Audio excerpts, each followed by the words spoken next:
Hi Year 11 and 12s. In this video we're looking at the different definition of a derivative, and basically what we're doing in this video is the how, and in the next video we'll look at the why. So for now I need you to just accept what I'm showing you and do it, and then in the next video I'll explain why.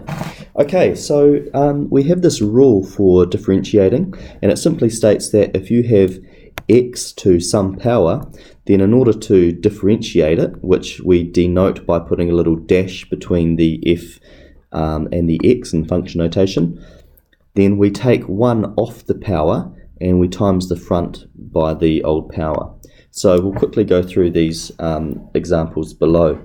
So with the first example, f dash of x, so that denotes the derivative, f dash of x, we times the front by the power, and then we reduce the power by 1.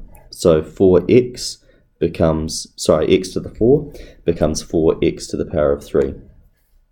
Okay, looking at our second example here, once again we'll denote the derivative by f dash of x, and we don't have a power here, so you've got to remember that when you don't have a power, you've got a power of 1, and so we times the front by 1 and reduce the power by 0. And if we think about what x to the power of 0 is, well, anything to the power of 0 is 1, so it's simply 1 times 1, which is 1. Okay, when we get to question C, we have a constant term, just 6, and when you've got a constant term, that simply differentiates to 0. Okay, so looking at our next example over here, differentiate this. So another way to denote differentiation is to write just a dash after whatever your function is labelled as. So here we have y, so we can call it y dash. So we times the front by the power, so we get 15, and then reduce the power by 1. So 3 goes down to 2. And then the next term, we times the front by the power, which is just 1.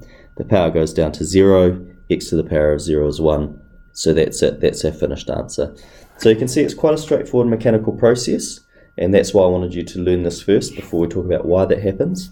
And I'd like you to go on to exercise 20.02, and once you finish that, 20.03, both on page 300, please.